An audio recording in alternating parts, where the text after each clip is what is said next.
Donald Trump setting his sights on Hillary Clinton as he likely punches his ticket to the Republican nomination. Welcome, everybody. Brand new hour now of America's Newsroom. I'm Martha McCown. And I'm Bill Hemmer. Good morning. Trump, now the presumptive nominee, retooling his campaign for the general election fight. After last night's runaway victory forces Ted Cruz to drop out. Trump a winner by 16 points. He will have his work cut out for him in the head-to-head against, in all likelihood, Hillary Clinton. Brand new national poll giving Clinton a double-digit lead, beating Trump 54-41, and that, you could say, is your starting mark as of this morning. Sarah Huckabee Sanders is a senior advisor to the Trump campaign. Good to have you here. Good morning, Sarah, and congratulations to your team on a big win last night. It's good to have you with us. You look at that poll, that matchup with Hillary Clinton, and it looks like you guys have got your work cut out for you. I think that we are in a great position moving forward. We had a historic win last night. Look, Donald Trump is doing a great job. In fact, he's doing a better job uniting Republicans than Hillary Clinton is uniting Democrats. I think last night was a perfect example of that. Push the national poll aside, let's look at the battleground states and the polls that have been taken there over the last week or so. And Donald Trump is in a head-to-head, dead heat match with Hillary Clinton in those places. And I think that's where we have to look at places like Ohio, Pennsylvania, and across the South, where Donald Trump is going to do extremely well. And I think Hillary Clinton, she still hasn't locked up the nomination where Donald Trump did that last night, and so I think we're in an extremely good position and in a much better place than she is right now. So to give us an inside look at how things are being ramped up and retooled, because as you say, Donald Trump thought that he might have, some more races that he had to compete in here. It doesn't look that way. But when you look at the money that the Clinton operation is spending on things like technology and data collection, $5 million to year $1 million, she's got an enormous amount of staff, 783 employees on the payroll, and it makes the operation that you guys are running look small and perhaps behind the ball a little bit on the technology side. Look, when you have a weaker candidate, you have to do a whole lot more to compensate for it. Hillary Clinton is clearly the weaker candidate in this matchup, and so they're going to have to do a lot more to overcompensate for that. But at the same time, we understand that we're moving into the general election. We're going to continue to expand our campaign as we have over the last several months. We've added staff. We'll continue doing that. And the good thing is we now have the opportunity to completely focus on the general election, set our sights on Hillary, and she's still worried about Bernie Sanders and having to lock up the nomination.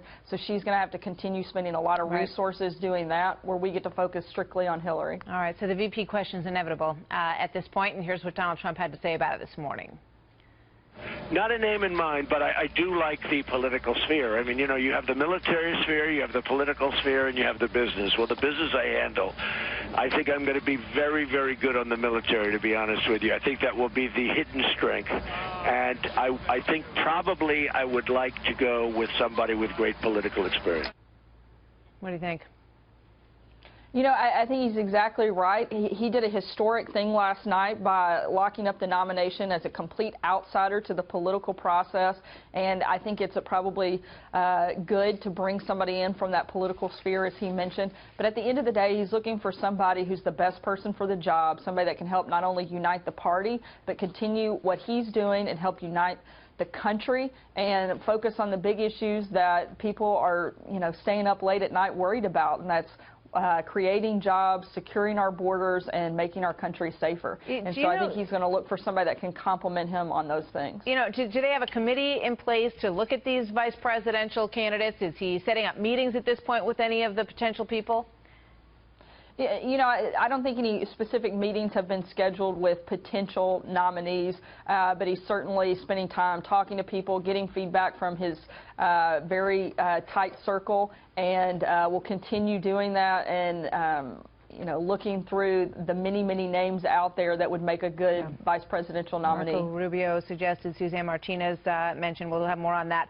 In terms of funding this operation, which has been a big question, he made it through the first round of this spending less than others, many millions less than other people spent so far. Now, here's what he said on whether or not he's going to need some outside funding and where he might get it.